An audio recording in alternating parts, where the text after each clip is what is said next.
Pulso económico del viernes que, como es tradicional, empezamos echando la vista atrás a ver qué tal le ha ido, qué suerte ha sufrido el IBEX 35. Hoy, el último día de la semana, pues nos llevamos todas las ganancias acumuladas y el índice cierra en caídas, 1,10% abajo. El índice general se queda en 9.232,9, con algunos que aprovechan el día, pero muy poquito. El que mejor aprovecha el día es Repsol, 1,34 arriba, Endesa 0,18 arriba y Enagas 0,06 arriba.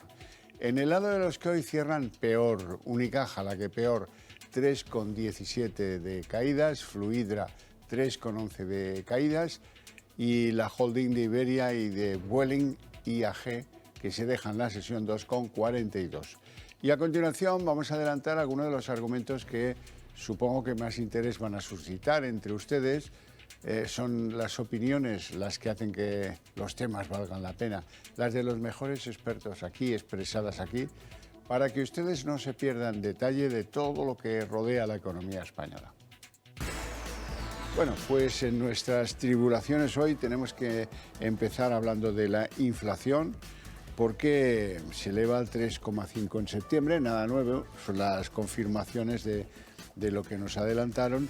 La subida de los alimentos se estanca en más del 10%, el aceite es el triturarregistros, los carburantes 10,1% de avance, la inflación subyacente, pues eso, menos 3 décimas, 5,8. O sea que tenemos un panorama que es el que es y también hablaremos del pluriempleo, porque hay quien dice que hay cerca de 800.000 afiliados fantasma a la Seguridad Social. Es decir, que ya son algo en términos porcentuales, se mire como se mire, y vendría a querer decir, ya veremos si nuestros invitados están de acuerdo, que cerca del 47% de los que están dados de alta en la Seguridad Social pues tendría algún tipo de apaño pluriempleado. Por cierto, hay que recordar que los que están pluriempleados no están por gusto pluriempleados. Les presento a nuestros invitados en la edición del viernes. Don José Ramón Riera, economista, escritor y buen amigo. ¿Cómo estás? Muy bien, estupendamente. Buenas tardes. Muy buenas tardes. Don José Luis Fernández Santillana, qué decir, gran amigo y sufridor aquí con un servidor de algunas causas justas que no ganamos casi ninguna. Bueno, vamos ganando poquito a poco, pero vamos ganando. O sea. Jefe de análisis y estudios del sindicato Uso. Muy buenas tardes también. Hola, buenas tardes. Bueno, empezamos echándole una vista al IBEX. El IBEX ha borrado toda su vida de la semana en el día de hoy, que ha sido bastante aciago, 1,10 abajo. Y esto ya depende pues, de las incertidumbres en Oriente Próximo, de el petróleo que no me fío, de las inflaciones que no están siendo como yo pensaba, no sé de cuántas cosas más. No, yo creo que lo acabas de explicar. O sea, hay en estos momentos temor, miedo, preocupación.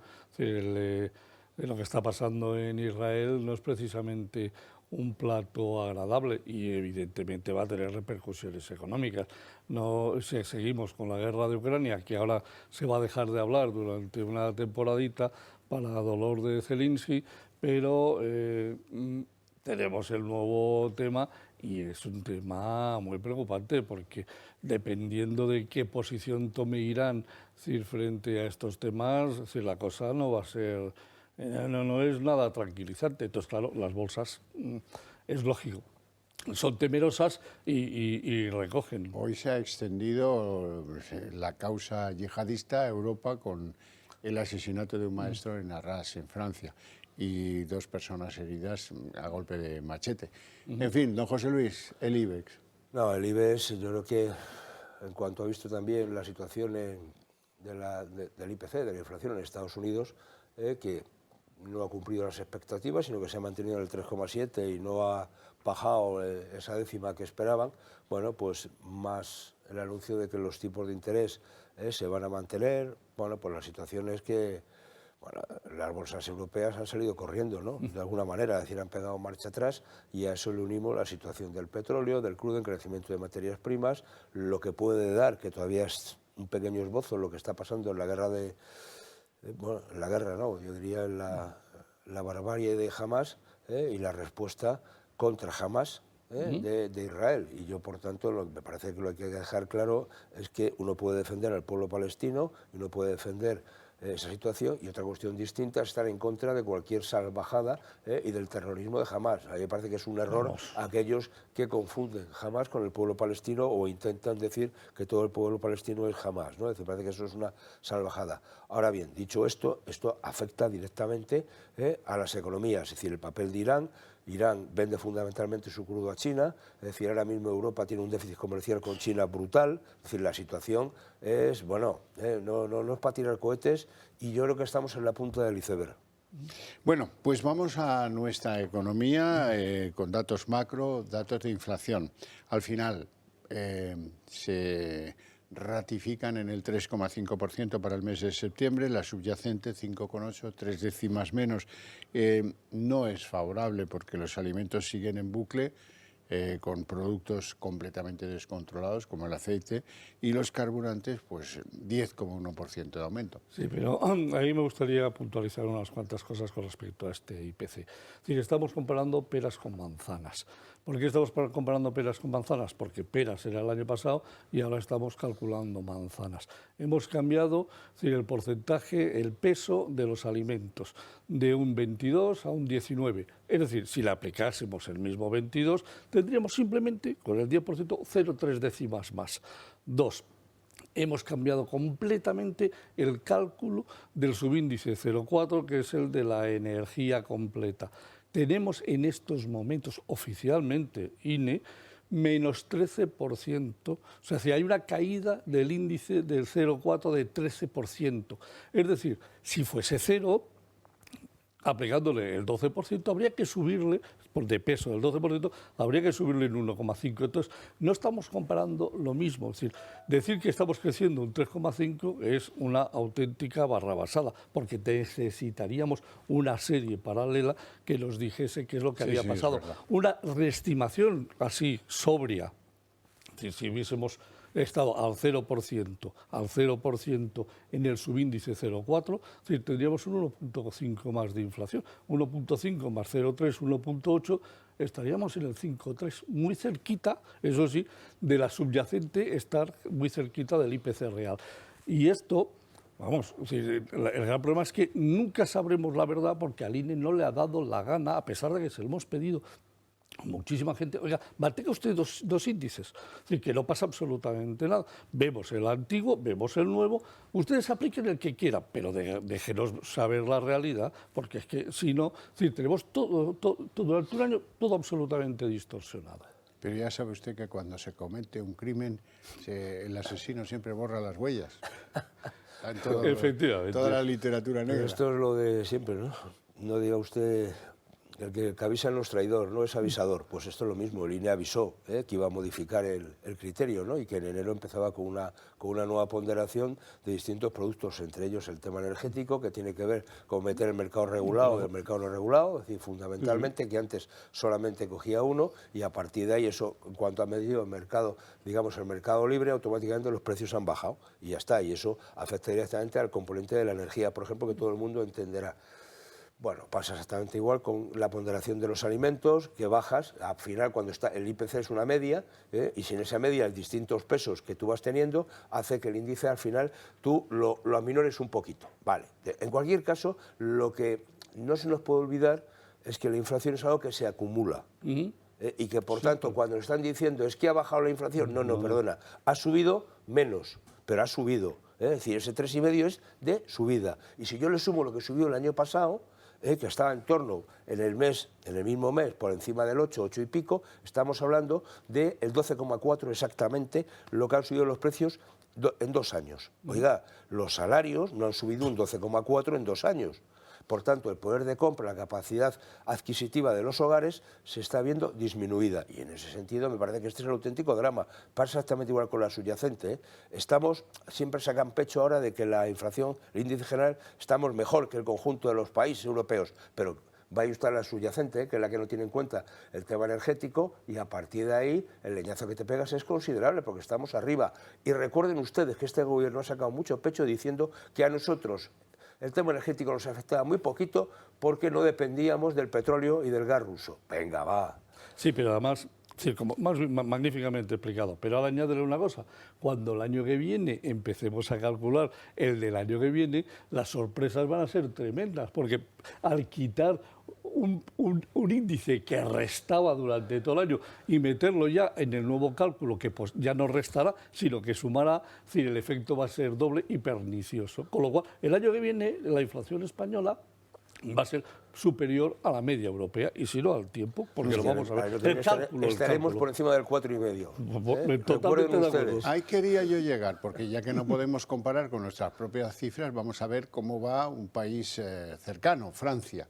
Y si miramos los datos franceses, están en interanual 4,9% de aumento de los precios. Pero en el mes de septiembre los franceses han aprobado algunas medidas, algunas entrarán en vigor en diciembre, otras han entrado en vigor ya.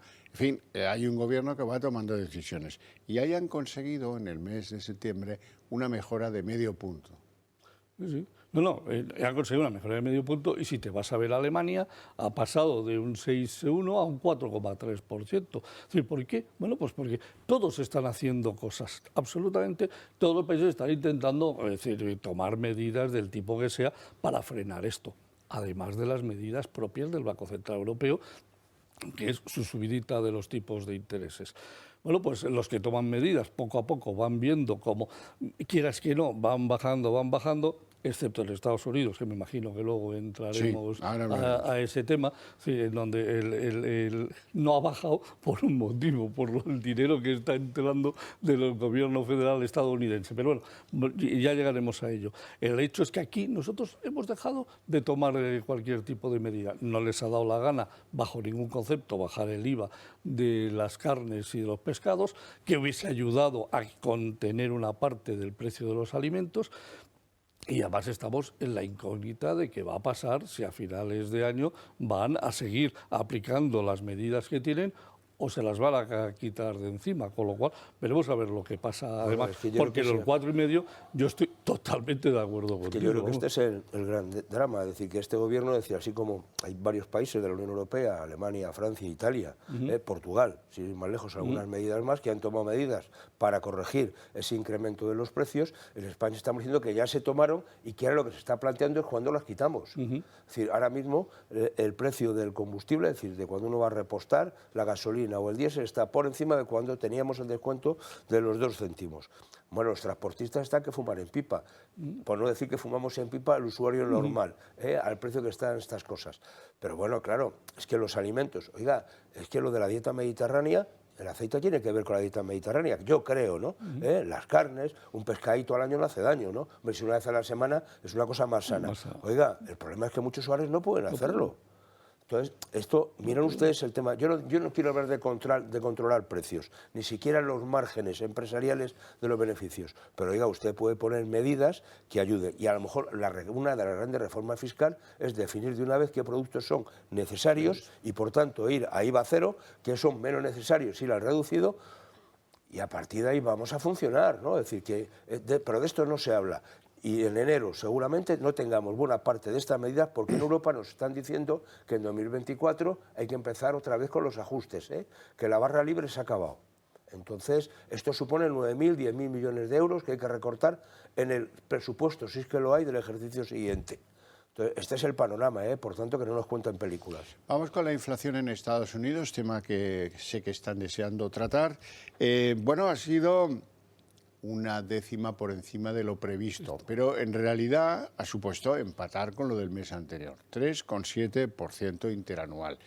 Bueno, es un panorama que lleva a que algunos expertos, como por ejemplo el economista Paul Krugman, emitiera un tuit en el que dice, oiga, nada, ya hemos terminado, hemos ganado la guerra a la inflación, esto se ha acabado, la hemos ganado, por supuesto, y además los costes, dice Krugman, han sido pequeños.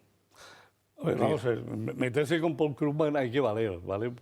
Sobre todo por su background.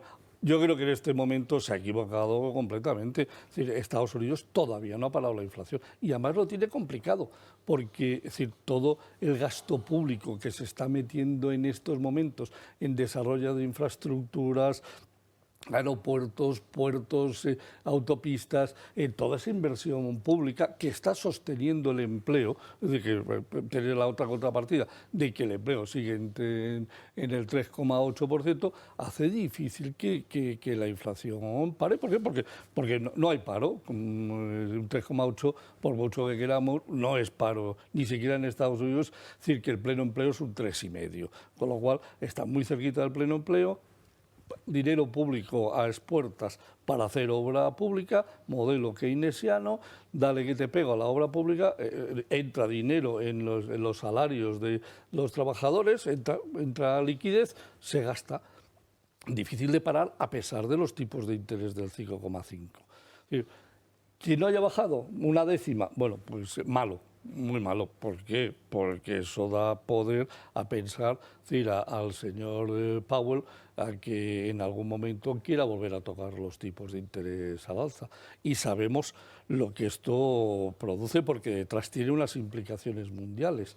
Y es que el dólar como está, los precios de los bonos en Estados Unidos están como están a tipos de interés. ¿Qué quiere decir? Es decir, que los que se financian en dólares y tienen que refinanciar sus deudas, ya están anunciando que igual no pueden pagar muchos de esos países. Bloomberg el otro día anunciaba 27 países con riesgo de default en el mes de enero, ¿eh?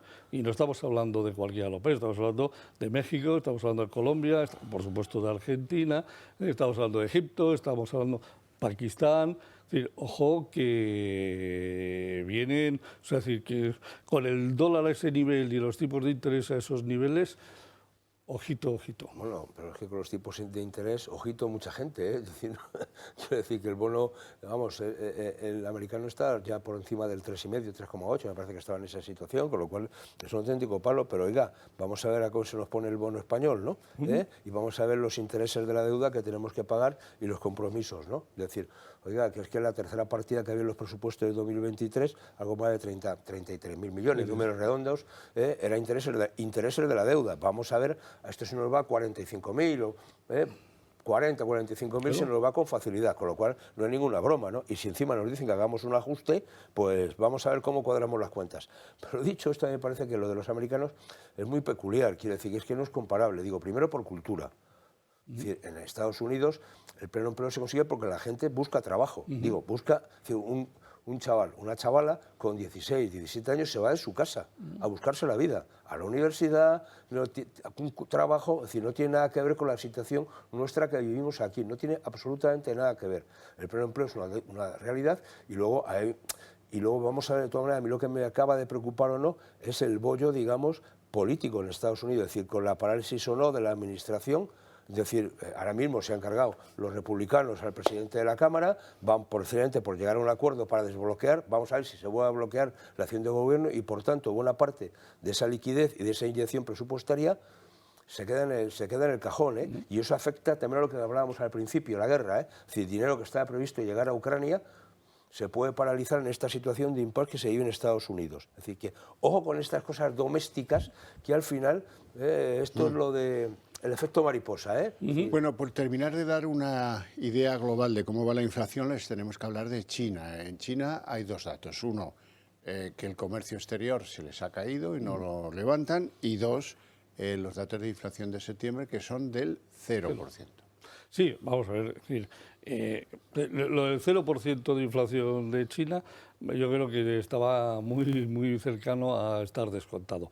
Lo que no estaba tan descontado es que sigan pasando problemas, es decir, que no estén creciendo en la exportación de sus productos. Y eso demuestra, por un lado, la crisis que está teniendo Europa, porque Europa, no te olvides, tiene un déficit comercial. Quiero recordar a julio que es el último dato, de cerca a julio de 200.000 millones de euros que les hemos comprado más que vendido. O sea que, es decir, Y el año pasado llegamos a casi 400.000 millones, con lo cual estamos en una situación. Es cierto que se está reduciendo, que les estamos comprando menos, se ve, es decir, en los datos de que estamos. Y entonces, claro, eso les duele. Y más que les va a doler, porque Europa tiene toda la pinta. Y Europa está de comprando parón. menos, está comprando menos y eso se nota realmente, ¿no? Y luego vamos a ver, es decir, que es que la economía china, de todas maneras, crece. Vamos, es que yo no me creo ningún número de los chinos, pero vamos, ¿qué quiero decir? Ninguno, Es que es una economía intervenida, es decir, por muy tintes de liberar que se den, es decir, sabemos que es un gobierno que interviene y por tanto si toca que la inflación sea cero, toca cero y ya está. O si va a ser menos 0,5, no, se queda en cero. Es igual que los tipos de interés o la situación que tienen. No olvidemos que buena parte de la deuda de los países occidentales la tienen los chinos, tienen una buena cantidad de esa deuda y que los pueden hacer un poquito la cusquis si empiezan, digamos, a ejecutarla y vamos a ver si se reúne o no ese tipo de situaciones. Bueno, pues China es así, o sea, hay que ver la situación de Irán que comentábamos antes, cómo vende o no ese petróleo a China, vamos a ver qué pasa con la India, que también está ahí, es otro consumidor de crudo, es decir, bueno, hay otros mercados que funcionan que a veces nos olvidamos, cuando uno pensamos solo en el prisma europeo, entonces me parece que la situación puede ser delicada. Ahora, es que hay mucho chino en China, lo digo en el sentido, digo, real, ¿no? Es decir, que es que hay algunos chinos que viven muy bien, otros menos bien y algunos no viven. No nos olvidemos de esto. Pero trabajan todos. Bueno. Esa es la ventaja. Bueno, vamos a ver, cuénteme ¿podemos creernos que hay 800.000 afiliados fantasmas a la Seguridad Social que son pluriempleados? Bueno, no lo sé si el número es exacto o no, ¿no? Es decir, que en este país el pluriempleo en nuestros 2 últimos años, fundamentalmente en esto, ha crecido de manera exponencial, es una realidad. Es decir, porque si uno mira el tipo de contratos que se está haciendo, lo que se están haciendo son contratos a tiempo parcial. Cuando uno mira las estadísticas del paro todos los meses y uno ve que hay más gente que le hacen al cabo del mes más de un contrato indefinido, pues quiere decir que eso es una situación de empleo clara, ¿no? Es decir, a partir de, y estamos hablando en términos mensuales de 30.000, es decir, con lo cual si multiplicamos por 12, 2 años, pues podemos estar rondando esos 600, 700, no sé, porque a mí me parece que hay gente que el problema de esto es que tiene no solamente 2 trabajos, sino que en algunos casos son 3. Entonces, ¿cuál es el problema de las cuentas de la Seguridad Social? Que como el número de cotización es único, es muy difícil distinguir cuántos de esta gente tiene pluriempleo, cuántos no. Es decir, uno puede hacer una estimación también en función un poco de esa evolución. ¿Cuál sería, desde mi punto de vista, la estadística más correcta? Que hiciese una estadística por actividad, es decir, cuántas actividades realiza una persona. Si yo realizo 3 actividades porque trabajo en 3 empresas, pues tengo que aparecer en 3 sitios, aunque luego tenga una única cuenta de cotización. Estamos en lo de siempre, es decir, la información y la transparencia no es lo que suele funcionar en las estadísticas oficiales. Sí, yo no me he leído el artículo que se publicaba esta mañana y hombre, estaba muy bien explicado, es decir, estaba muy bien razonado, estaba muy bien presentado. Y a mí me dio la sensación, digo, bueno, pues debe ser que los datos son así. Escuchando a José Luis, pues ya no está tan claro que sean tan bueno, si no son 800, pero si no, exacto, si no son 800, pueden ser 650 o 700. 500.000, entre 500 y 600.000 es más que probable, o sea, yo diría más que probable. Ir hasta los 800, pues seguramente es porque hay gente que tiene más de 2, o sea, y a partir de ahí. Fantasmas, hombre, están cotizando. Quiero decir que si aparecen en la Seguridad Social es que están cotizando. El problema es por qué carajo, perdónenme la expresión, estas horas, hay gente que tiene que tener 3 trabajos. Porque con el primer trabajo no le llega, no le llega para... Pues por eso. Sí, primero, no trabajar las suficientes horas para poder ingresar lo suficiente. Y salarios muy bajos. Efectivamente, claro. Es decir, esta es la cuestión de la última reforma laboral. Es decir, que no está ayudando. A la hora, la verdad, esto no está sirviendo para nada. Y, perdóname, no voy a ser yo el que me ponga a pontificar sobre el empleo, cuando el empleo, aquí hay un experto que sabe hablemos más que de nadie. empleo. Informe, por cierto, de uso sobre la contratación, que viene a decir... sorpresa, hay muchos parados que se están envejeciendo. Y 2, oiga, esto del trabajo parcial parece un asunto para mujeres. Bueno, sobre todo con un gobierno feminista, ¿no? Me parece que el tema es muy curioso. No, digo, yo creo que hay una serie de datos que miramos todos los meses y estamos bien. Es decir, en términos de paro real, nosotros nos salen más de 3.800.000. Este es el dato, si tenemos en cuenta toda la gente que está inscrita o está registrada en el Servicio Público de Empleo y no está trabajando. Luego podemos ver cuáles son las circunstancias por las cuales no trabaja. Si es un fijo discontinuo, si es una persona que está en ERTE, si es una persona que está haciendo formación o lo que quieran. Pero oiga, ¿está trabajando o no? Pues ya está. Luego, a partir de ahí, si quiere usted, haga casillitas más pequeñas, pero este es el dato real. Segunda cuestión que me parece que es lo más preocupante, es la caída brutal de la contratación, en general y muy especialmente la contratación indefinida. Es decir, el efecto burbuja de la reforma laboral se ha diluido. Es decir, yo simplemente, como estamos acabando ya el tiempo, os doy un dato. Es decir, este mes, gente que estaba afiliada a la Seguridad Social con un contrato indefinido, les han puesto en la calle a más de 38.000. Simplemente, o sea, quiere decir, oiga, esto de los contratos indefinidos, ¿cómo es? ¿Cuánto duran? Ya. Me parece que esto es un auténtico drama, ¿eh? Por Sí, no sí. entrar en mayores detalles. No, simplemente una cosa. Y a eso que estás tú diciendo, añadiré otra cosa. Este año, al ritmo que vamos, el SEPE va a estar pagando casi 23.000 millones de euros de desempleo. Es decir, que no llega a los 24, pero que es una cifra mágica. Pero teóricamente con menos gente desempleada. Tenemos que irnos, estamos fuera de tiempo. Os agradezco mucho la presencia y las opiniones en el programa, y la suya también, pero a ustedes se lo agradeceré con una redacción abierta a continuación.